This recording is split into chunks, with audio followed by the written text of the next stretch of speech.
সংবাদের শুরুতে দেখে নেব আজকের শিরোনাম। হাসিনার প্রত্যাবর্তন, দুর্বল সাক্ষাতে দিল্লিতে বাংলাদেশের এনআরসি খলিলুর রহমান।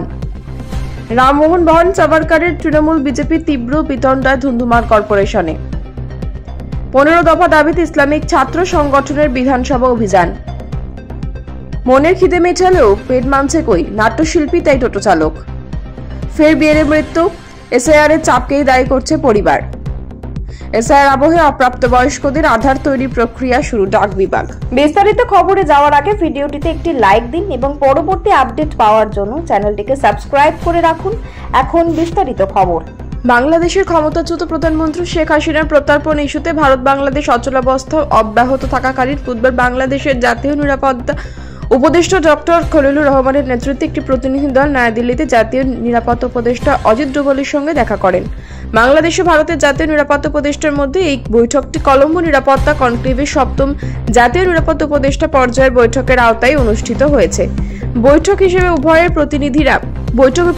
প্রতিনিধিরা সিএসসির কাজ পর্যালোচনা করেন এবং ভারত ও বাংলাদেশের মধ্যে প্রধান দ্বিপাক্ষিক নিরাপত্তা বিষয়গুলো নিয়ে বিস্তারিত আলোচনা করেন। নয়াদিল্লিতে বাংলাদেশ হাইকমিশন এই বৈঠক সম্পর্কে একটি আনুষ্ঠানিক প্রেস বিজ্ঞপ্তি জারি করেছে, যেখানে বলা হয়েছে যে বাংলাদেশের জাতীয় নিরাপত্তা উপদেষ্টা অজিত ডোভালকে বাংলাদেশ সফরের আমন্ত্রণ জানিয়েছেন। সোমবার বাংলাদেশের আন্তর্জাতিক অপরাধ ট্রাইব্যুনাল থেকে মানবতা বিরোধী অপরাধের জন্য মৃত্যুদণ্ড দিয়েছে।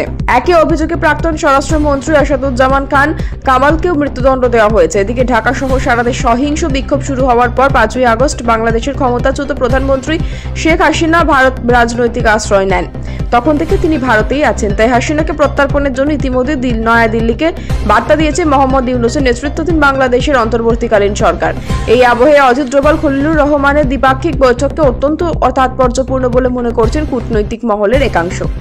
মানবতা বিরোধী অপরাধের জন্য একটি বিশেষ ট্রাইব্যুনাল আওয়ামী লীগ সভানেত্রী তথা বাংলাদেশের ক্ষমতাচ্যুত প্রধানমন্ত্রী শেখ হাসিনাকে তার অনুপস্থিতিতে মৃত্যুদণ্ড ঘোষণার কয়েক ঘন্টা পরেই ভারত থেকে শেখ হাসিনাকে প্রত্যর্পণের দাবি জানায় বাংলাদেশ। তবে ভারতের বিদেশ মন্ত্রক এই বিষয়ে স্পষ্টভাবে কোনো মন্তব্য করেননি। পাশাপাশি এই রায়ের প্রতিক্রিয়ায় হাসিনা তার বিরুদ্ধে ওঠা অভিযোগগুলোকে পক্ষপাতদুষ্ট এবং রাজনৈতিকভাবে উদ্দেশ্য প্রণোদিত বলে অভিহিত করেছেন এবং বলেছেন, অন্যান্যবার কলকাতা পুর নিগমের মাসিক অধিবেশন যেভাবে চলে বুধবারও ঠিক সেইভাবেই চলছিল, কিন্তু একেবারে শেষে এসে তা অন্যদিকে মোড় নিল। নজিরবিহীনভাবে বাকবিতণ্ডা হলো তৃণমূল কংগ্রেস ও বিজেপির কাউন্সিলদের মধ্যে। তৃণমূল বিদ্যাসাগর রামমোহনকে অবমাননা করার অভিযোগ তুলল সরব হলো। সাভারকর নিয়েও খোঁচা দিল বিজেপিকে, পাল্টা প্রশ্ন তুলল বিজেপিও। বিদ্যাসাগরের মূর্তি ভাঙার ঘটনায় এখনো পর্যন্ত কতজন গ্রেফতার হয়েছে তা জানতে চেয়ে তৃণমূলকে বিব্রত থাকার চেষ্টা করল গেরুয়া শিবির। এদিন তৃণমূল কাউন্সিলর অরূপ চক্রবর্তী একটি প্রস্তাব আনেন। সেই প্রস্তাবে বলা হয়, সাম্প্রতিক সময়ে দেশজুড়ে বাংলার নবজাগরণের অন্যতম পথিকৃৎকে অসম্মান অবমাননা করা হচ্ছে। রাজা রামমোহন রায়কে ব্রিটিশদের সহচর বলা হচ্ছে। অসমে রবীন্দ্রনাথ ঠাকুরের সোনার বাংলা গাইলে গ্রেফতারের হুঁশিয়ারি দেওয়া হচ্ছে। কলকাতায় বিদ্যাসাগরের মূর্তি ভাঙা হয়েছে। যে বাঙালির স্বাধীনতা সংগ্রামে বেশি অবদান, তাদের আজ থেকে সব থেকে বেশি লাঞ্ছিত হতে হচ্ছে। তাই কলকাতা কর্পোরেশনের পুরুশ্রী পত্রিকায় বাংলার নবজাগরণের কাণ্ডারীদের দিয়ে একটি পূর্ণাঙ্গ সংস্করণ করা হোক। এই প্রসঙ্গে আলোচনায় অংশ নেন বিজেপি কাউন্সিলর সজল ঘোষ। তিনি জানান, এই প্রস্তাবে তিনি আংশিক সহমত। বাংলার মনীষীদের অপমান করাটা ঠিক হয়নি। তারপরে তৃণমূল আমলে মুখ্যমন্ত্রী মমতা বন্দ্যোপাধ্যায়ের মন্তব্য থেকে চন্দ্রিমা ভট্টাচার্যের বক্তব্য তুলে আক্রমণ শানান তৃণমূলকে। চেয়ারম্যানের এমন কটাক্ষ বিজেপির 3 কাউন্সিলর তীব্র প্রতিবাদ করেন। পরে মেয়র ফিরহাদ হাকিম বলেন, পুরুশ্রী পত্রিকায় বাংলার মনীষীদের নিয়ে বিশেষ সংখ্যা হবে। 15 দফা দাবিতে স্টুডেন্ট ইসলামিক অর্গানাইজেশন বা এসআইওর বিধানসভার অভিযান ঘুরে বুধবার কিছুক্ষণের জন্য অবরুদ্ধ থাকলো কলকাতার SN ব্যানার্জি রোড। যদিও এ নিয়ে আইন শৃঙ্খলার কোনো অবনতি হয়নি বলেই জানিয়েছে কলকাতা পুলিশ। তবে দিনের ব্যস্ততম সময় পথ অবরোধের জেরে নিত্যযাত্রী থেকে শুরু করে সাধারণ মানুষজনকে এদিন চূড়ান্ত নাকাল হতে হয়েছে। অন্যান্য অনগ্রসর শ্রেণী বা আদার ব্যাকওয়ার্ড ক্লাস নিয়ে সরকারি টালবাহানা মেটানোর বিষয়টি ছিল এই মিছিলের মূল দাবি। এছাড়াও আরো 14 দফা দাবিতে এদিন বিধানসভা অভিযানের ডাক দেয় আইএসও। কলেজ স্কোয়ার থেকে শুরু হয় মিছিল। সংগঠনের কয়েকশো সদস্য ওই মিছিলে অংশগ্রহণ করেন। বিধানসভা পর্যন্ত মিছিলটি যাওয়ার কথা ছিল, কিন্তু কলকাতা কর্পোরেশনের এলাকায় মিছিলটি আটকে দেয় কলকাতা পুলিশ। এই নিয়ে আইএসডব্লিউ রাজ্য সভাপতি শেখ ইমরানের সঙ্গে কলকাতা পুলিশের ঊর্ধ্বতন আধিকারিকদের মধ্যে দীর্ঘক্ষণ আলোচনা হয়। আলোচনার পর পুলিশ সিদ্ধান্ত নেয় সংগঠনের তরফে 5 সদস্যের একটি প্রতিনিধি দল বিধানসভায় যেতে পারে। সংগঠনের রাজ্য সম্পাদক বলেন, আমরা মূলত ওবিসি নিয়ে সরকারের টালবাহানার প্রতিবাদী আজ এই প্রতিবাদ মিছিল করছি। সংখ্যালঘু বিভিন্ন গোষ্ঠী যারা আগে ওবিসির অন্তর্ভুক্ত ছিল তাদের আবারও সেই তালিকায় নিয়ে আসতে হবে। তিনি রাজ্যে নিয়োগ দুর্নীতি নিয়েও সরব হয়েছেন। সংগঠনের রাজ্য সম্পাদক বলেন, এছাড়া বর্তমানে এসএসসি এবং প্রাইমারি নিয়োগ ব্যাপক দুর্নীতি চলছে। আমরা দেখেছি সম্প্রতি এসএসসি নিয়োগ পরীক্ষায় অনেক বেশি নম্বর পাওয়ার সত্ত্বেও চাকরি প্রার্থীরা ডাক পাননি। তাই শিক্ষক নিয়োগের সংখ্যা আরো বৃদ্ধি করতে হবে। তাদের মিছিলের পুলিশি অনুমতি সংক্রান্ত বিষয়ে ওই সংগঠনের রাজ্য সম্পাদক বলেন, এখানে মিছিলের জন্য পুলিশের অনুমতি নেওয়ার কি আছে আমরা জানি না। আমরা দেশের নাগরিক, আমরা বাঙালি। কলকাতার বুকে আমরা কোনো প্রতিবাদ করব, তার জন্য অনুমতি নিতে হবে। তবে আমরা এসআইআর নিয়ে কোনো কথা বলবো না, আমাদের এজেন্ডায় এসআইআর নেই। ঠাকুর রামকৃষ্ণ গিরিশ ঘোষকে বলেছিলেন, থিয়েটারের লোক শিক্ষে হয়, তাই আজও থিয়েটার সমাজের আয়না বলেই পরিচিত।